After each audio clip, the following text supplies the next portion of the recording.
I asked you that question about if you see more men opening up about that, because the men that I've been talking to, for Speak as One Right. and about recovery, I'm hearing it more, but it's always in recovery. In that context. It's always AA. It's never outside of that. And so I'm like, oh, I hear this more, and this is great. But now I'm starting to realize, but it's only in this context. I don't see it in any other context. And we're not, again, I'll say it again, we're not acculturated to do that. I do think, and you and I have talked about this at different times, I do see that there is a growing effort to try to bring in this type of opportunities for, I'm going to call it group acculturation, into sports programs. Yes. And I think that's really, really, really, really, really healthy. Because, again, there's, if you think about sports, that is probably the most manly man type of, environment, but which can still be all that it is to be interesting. But if at the same time you can deal with the emotional side of it and develop those teams into teams whose primary concern is the welfare of their teammate, as opposed to the stats, my stats on the board, or all of a sudden then it becomes, I really do believe that if you want to build strong relationships, a strong company, a strong organization, or whatever, it really has to do, the best way to do that is to make sure that your team is completely interconnected, or is interconnected as much as possible, in an emotional way, and not just showing up and punching the time clock and getting the work done. Now they have sports psychologists on their teams. They're meditating. They're doing all these really cool things. I had my son watch, I can't remember the name of the basketball player right now. Anyway, he has this special on Amazon Prime, and he is going into a therapist, seeing Deepak Chopra, doing energy work. And this is a guy that's known to be very forceful and have pure rage on the basketball court. And at the end of the first part of the series, he said, he brought up another basketball player that I think 5 years ago, after they won the championship, had said, I want to thank my therapist. And the man who's now in doing this work was like, I was like, he was thinking to himself, what an idiot. Yeah, you wimp. Why would you think your therapist? Yeah. And he's like, now I get it. Yeah. And I agree with you, and I love, my son is all about basketball. And so when we talk about therapy and things like that, he doesn't want to hear his mom. He wants to hear he wants to hear it from the sports stars. Yeah, so I agree with you on that. And I think it's happening more and more. And that is a place to really start for it to really happen. Yeah. Based part of my kids' experience is that they had come through K through 12 with social emotional learning programs in place, and I think that's helped them tremendously. Helped them tremendously. They did at school. They had at school. That? Oh, really? They had SEL programs really early on. I think my younger girls actually had it all the way through. Really? Yeah, and so they learned how to deal with differences. They had learned how to deal with conflict. They, learned how to open up with the group and let it be a safe place for everybody to be able to bring what their reality was, and they'll make it safe. And I think that's happening more. At the same time, the cultural observation that probably won't make the cut, but I also see us becoming more divided as a culture, that which seems to speak to the contrary. So I'm not sure how that ultimately comes together. Yeah, it does seem like there's some definitely more social emotional learning. You hear about it more. You hear about mental health more. Yeah. And the numbers are still showing to be the same when it comes to depression and suicide and things like that. Yeah. So we're growing in some instances as a result of COVID. That's true. Well, I know that we have people that will be watching this that maybe have somebody that's going through something, and they may be struggling with alcoholism. And I think a lot of times people don't know how to help their friends, and you feel helpless. And Can you speak to that? Can you offer any advice to that group of people that, have a friend or a loved one or child or? Yeah, definitely.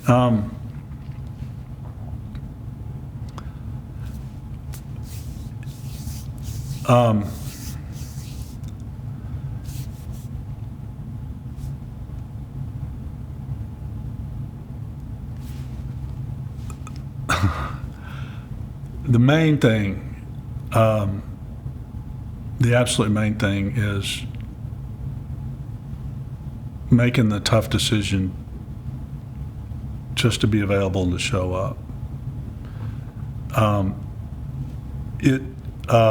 It's very, very tough for people to make that first step. But if you think about the implications of not doing it, I've seen a lot of lives saved by just somebody actually stepping up and making themselves available for that late night phone call from somebody they don't even know, or look, so and so's really having trouble. Do you mind taking them to breakfast? I mean, I have seen a lot of lives saved just because people make themselves available, and that's critical. And it's not easy often, but the one thing I use as a challenge for myself, and I'd use for a challenge for anybody else who may be watching, is to just to ask yourself, whenever you personally have that discomfort of being kind of in a position where you really need to step up, you need to be available to somebody, to talk somebody through whatever they may be going, pose the idea, as difficult as it is, that they may need to quit using or to seek help or whatever, the implications of not doing that, if things are to continue. I mean, eventually somebody's going to have an event in their life that is going to change that circumstance of either spiraling depression or drug or alcohol use or whatever, and one of those is death. That's not the result we want. So then it becomes incumbent upon somebody, some person, taking action that may not be well received, but that at least tries to get the ball rolling to where a different result can happen without the mortality result being the end result. And so I use that as a challenge to myself. So when I get asked to be available to somebody, I do. Because I had a lot of people that stepped up and helped me earlier on when I absolutely needed it. And I mentioned one friend. There were many others who I don't know where sometimes it's a little too much to say I wouldn't be here today if it wasn't for them. I mean, who's to know where I'd be? But what I do know is that I wouldn't have as easy a path as I've had. And so I really try to keep my phone on and be available whenever people need it. And a lot of times what I can do is not what somebody else, the person in need, can hear. What I offer, they can't hear. I'm not the right person to deliver the message. So then the challenge is trying to find somebody who can. Right. And, I had my girls, 3 or 4 years before I got sober, I had my daughters walk in and they'd been at class with the 10 characteristics of alcoholism, and they're like, or 14, and I had, and I met 10 of them, whatever, and, they're in there telling me they came home to basically do their own little intervention at however old they were, 12, 13, 14. Papa, we think you're an alcoholic, you meet whatever it is, 10 of the 14 of these, and I'm on my third cocktail working in my home office, so they're coming home from school, so whatever time it is, 3 or 4 o'clock, and I'm like, oh, that's bullshit, I'm not an alcoholic, everything's fine, and I've got my bourbon tucked behind the screen of my computer. I was not ready at the time, but I tell you what, when I was ready, I certainly remembered that experience. Yeah. And it had an impact on me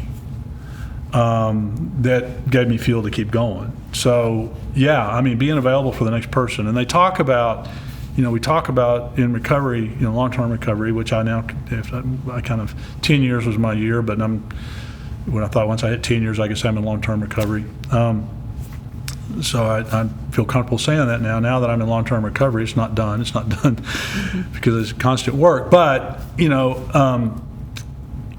I still look back and I can still remember those instances that where people actually interceded in my life and I just ignored them, and it really fueled me along the way once I finally got in. And I want to be available for people in that same way. I think otherwise, if nobody, again, I'm going to end where I started on the answer to your question. If nobody does anything, there's only one result, and that's the result nobody wants. And you're already feeling so lonely, and you are already feeling so shameful about yourself. You're not ready to hear. Yeah, and so I love what you said. It's just to show up. Be available. Be available, show up. And if I can add to that, detach from the outcome, because, in the early days, I would try to, help people. I'm like, there's AA and there's treatment, and let's, I had this desire to try and help them in that way. And of course, yes, I still suggest that. But I was really it was affecting me. I was pushing it and wanted it. Yep.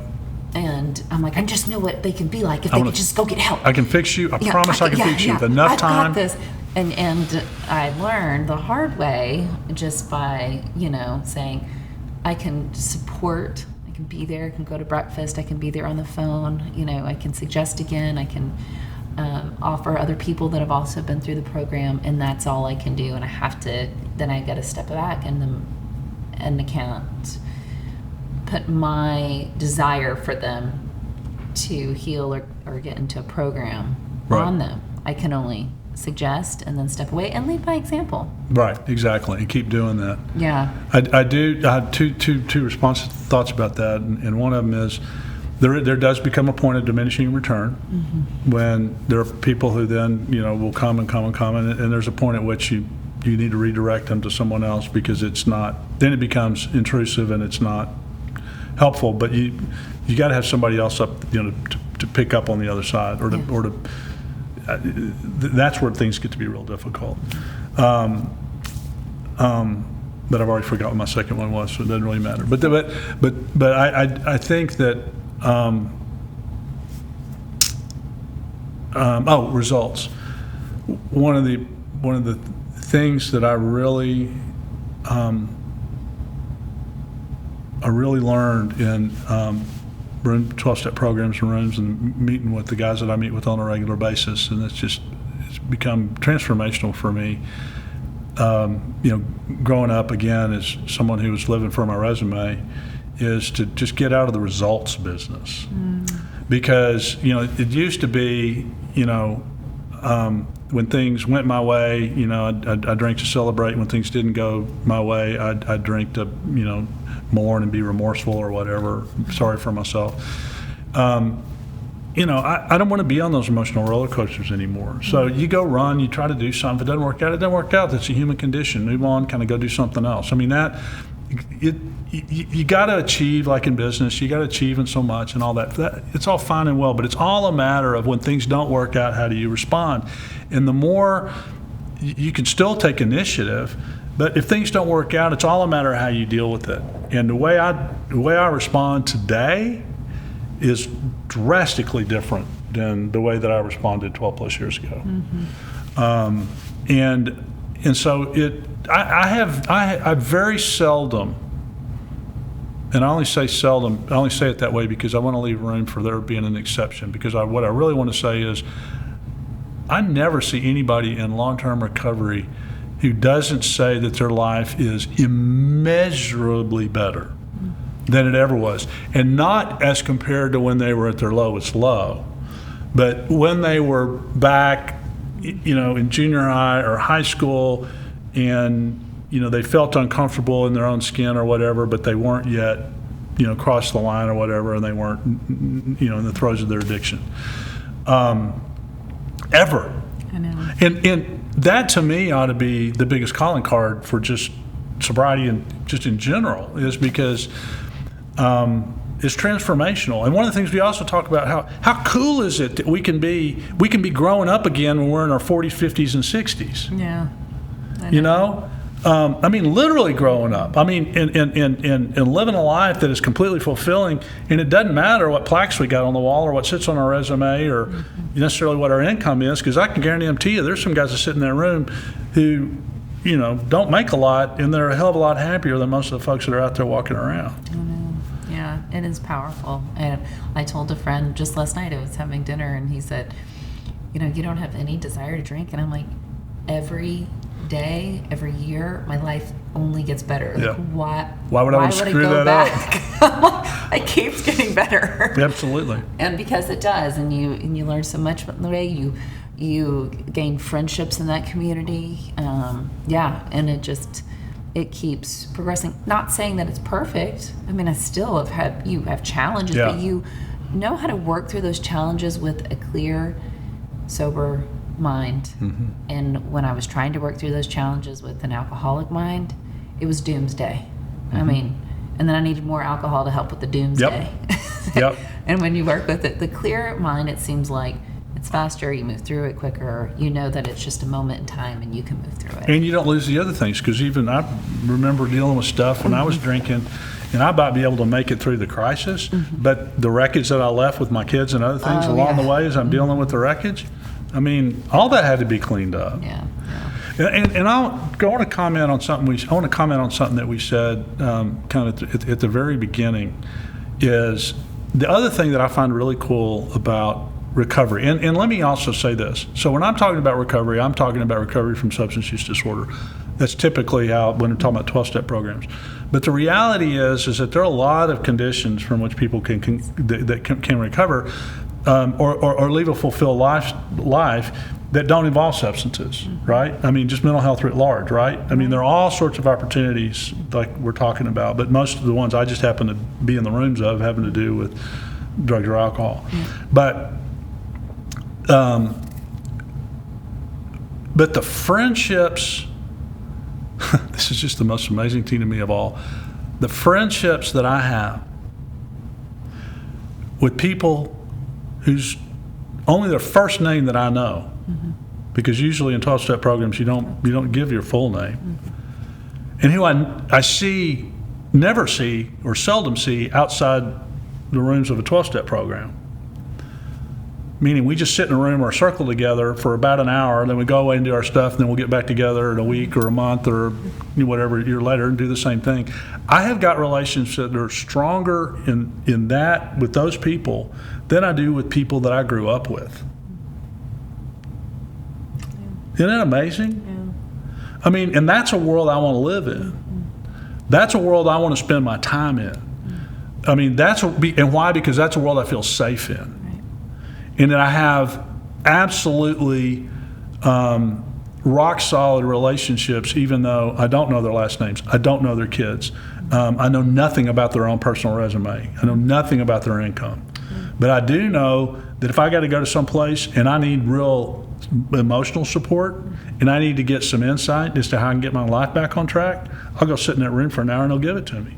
It doesn't matter a whit where they came from prior to arriving.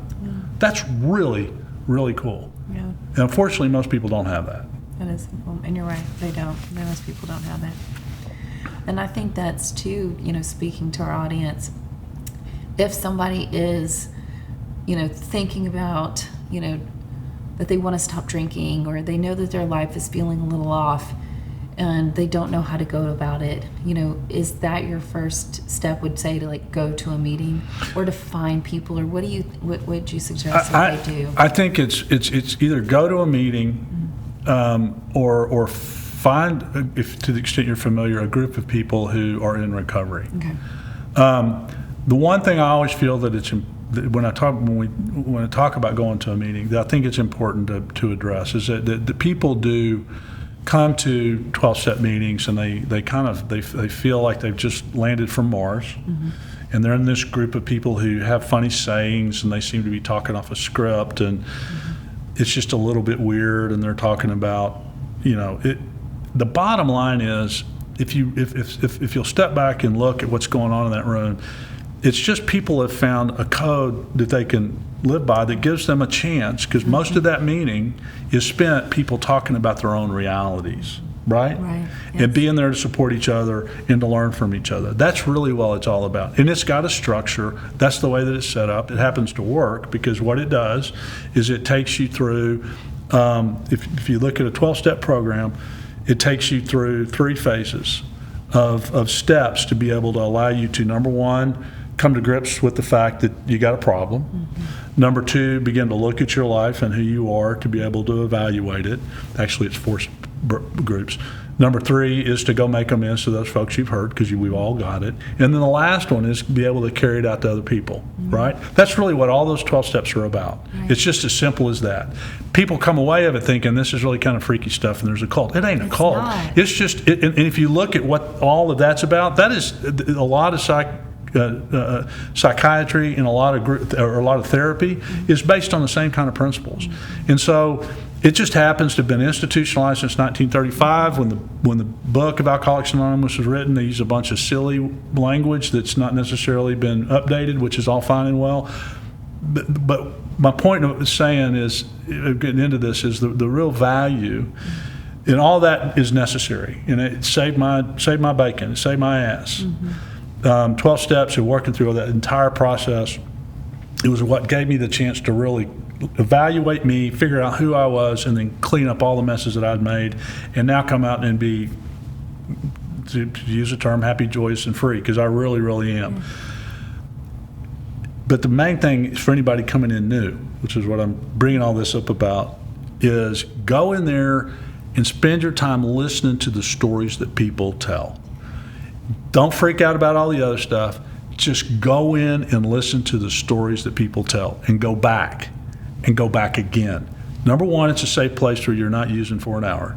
Number 2, you've got people that I guarantee you have either had worse experiences or done more drugs or drunk more alcohol or closed more bars than you ever dreamed of, and you can learn from. Period. Yeah, and know you're not alone. And then see if you fit.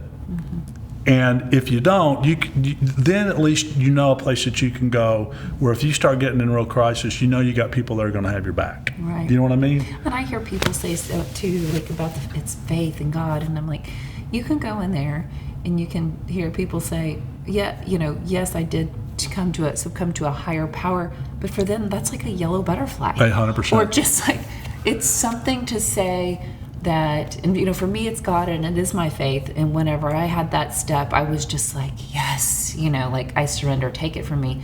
But it's not about that. That is one part of a whole system that is just basically saying we are here with open arms to accept you and help you, and we don't have any expectations except that you try not to drink and to take it one day at a time and to keep coming back. Yep. And to keep coming back. And I mean, there were people that would come in there sometimes and you could tell that they were still drinking, and that didn't matter. That wasn't the point. The point is we're here for you. Keep coming back, and it's an accepting place, and that's what I love about it. And so what people get in their head about with AA, it's like, take all that away, and it can become an excuse, I think, because it's just not what it's about. It's not. And I'll tell you how I come to on the higher power thing, which may be relevant to somebody, and because it's the simplest way to look at it, is that it's not me. I cannot do this on my own. Right. Because I couldn't do it on my own. I mean, I tried quitting in so many ways and so many different times. Why do we need to do it alone? Exactly. I know. Well, it certainly doesn't work, and 2 is it's awful lonely to be doing it alone or trying. So what I did was I just said, look, I cannot do this on my own. I need to turn it over to some other people to be able to help instruct me on how do I get through it. And just trust since they're pretty happy over here and they are sober, at least, and they seem to have it all together, they're going to stand a much greater likelihood of getting me to succeed than me, because I pretty much failed at that forever. So my point is, for me, this concept of higher power is just something other than me, and by turning it over to these other folks to kind of help lead me through it and just to do what they told me to do, holy smoke, it was all of a sudden I was in their hands, and things began to work. Yeah. And then it doesn't matter. Yep, it's so true. And when I started going, I had gotten to a place in my life where I had so much social anxiety. I was the last one in, and I was the first one out. You don't have to talk to anybody. But Still that was didn't safe. matter. That doesn't matter. Like, if you're scared about being out in front of people, which people can be at that phase in their life, that doesn't matter. You bet. You'll get to a point where it will start to flow. So it's just, once again, it's a very accepting, loving place. Well, and it's, I love your example, because God Almighty, the number of people who I know who have not gone because they're just afraid of going, and I just want to say, you will never find a place that is more accepting than the 12-step room. Yeah, and now you can put on a mask. Absolutely, you can completely hide. Put on a mask and go to the back. And nobody will ever know. Not only do they not know your last name, well, I'll tell you one of my favorite. This all goes to how transformational recovery can be. I mean, in how it can instill values in ways of acting in people that what I really wanted to have the entirety of my life. I was in an early 12-step meeting, early in my sobriety, and I used to sit at the front because I didn't want to have everybody pass me on the way in, and maybe I'd see somebody that I knew or whatever, So I'd sit up front just to kind of hide. But then it was a couple of weeks in, and I thought, well, I'm going to kind of look around and just see if there's anybody in here that I know. And I turned around, and there's a guy sitting in the back of the room who I used to work with, and he kind of waved at me, and he was my superior at one point. And it was a beautiful moment for me, because I think I'd been sober for about 2 or 3 weeks. And as soon as I saw him, there's probably not anybody that I've ever worked with who had every attribute that I wanted to have, really wanted to have. Not in terms of resume stuff, but just in terms of the way they live their life. And I was like, all of a sudden I got 12-step programs in one example, because I had no idea that he was in recovery. It turned out he's in long-term recovery. But I used to run into his office like at 11:30 a.m. and say, I got a problem, here's the deal. He'd put his hand up and he would say, you have 15 minutes. If we're not through, I want to hear what you got. But if you're not through by 11:45, we're going to have to stop, because there's a meeting that I go to every day. And once it's over, I'll be back in the office at about 1:15 and we can pick this up. Is that all right? No idea it was an AA meeting. And, but I mean, I'd be like, that's the weirdest thing ever. Okay, here's my deal. I just kind of dump and all this drama and everything. And you go, all right, I got it down. I understand what you're doing, but we're going to have to stop here. Meet me back here at 1:15. He didn't get riled. He just laid it all down. And he was just, we would have a complete shitstorm going on, and he would just be as calm and as, knowing and kind and everything in the middle of all of it. And I guarantee if you were to ask him where those qualities came from, it would be through working a 12-step program. Right. Yeah, I guarantee you. It really, for those who may be watching this video, for all of that turmoil that we feel, we're in the throes of it. For all that turmoil, just not knowing what to do or where to go and how to respond or how to get from day to day or minute to minute and all that. I mean, all of that angst, all of that guilt at times, just all those negative feelings and feeling of being trapped. My wish always is that folks who are in that spot would have an opportunity to be able to step out and see and be around people who've been there. Mm-hmm. I've been there. Right. I've been through the 24 hours pacing around the house because I can't go to sleep because I'm afraid I never will go to sleep. Mm-hmm. Whether I'm afraid to go to sleep and I'm afraid that I'll never will go to sleep, and so I'm just literally for 24 hours just pacing around like a caged cat. I mean, I know very few people who haven't been through this, sat in those rooms, who haven't been through those experiences. Mm-hmm. But for anybody who's going through it, just to go be exposed to what it's like on the other side and listen to their stories. The last thing I'll tell you for folks who are inclined and may have a big book of Alcoholics Anonymous, if you're having trouble accepting what may be in the first part, go read the stories. I mean, those stories are my stories. When I would get lost in all that crazy 1930s language and everything, I mean, I'd go start reading stories and I would say, "Ooh, that was me. Ooh, that was me. I see that. Here we are." In any part of the story, it just, yes, I love that. Yeah. Thank you for saying Yeah. that. Because that's what all this is about. Right. Right? Right. And then having an opportunity to see folks on the other side and seeing what life looks like. So, I love that. so Yeah. Thank you. no, thank you. Thank you. Thanks for the opportunity. Yeah, this is, something that people are going through. I know I've heard some people even more so since COVID. Yeah. And, some people had maybe stopped drinking before COVID, and COVID was challenging, and they're starting up again, and just in general, it runs in people's families, and what it boils down to is you're not alone. Mm-hmm. There's so many people out there struggling with addiction in different forms, and there's help. Yeah. And isolation is the one thing that Yeah. none of us want for them. No. I don't want it for them. It was the worst thing in the world for me. Worst thing. And that's exactly what I did. I mean, I turtled so far. I withdrew completely. Well, I just told you. I mean, I was totally, had no communications. Yeah. 2 miles off the road in the middle of nowhere. And thinking I'd go save myself. And it was, it was terrible. Yeah, people are here and wanting to help. Yeah. So thank you for being here and Absolutely. helping. Well, thank you for asking. Yeah, I appreciate it. Thank you. Thank you. Thank you for joining us again at Speak as One, and I want to thank Lynn Sherman for being here with us. His story can help so many people, and the way for that to happen is if you could please share this, like this, and hit subscribe. Thank you so much again for being with us, and we will see you next time with more stories.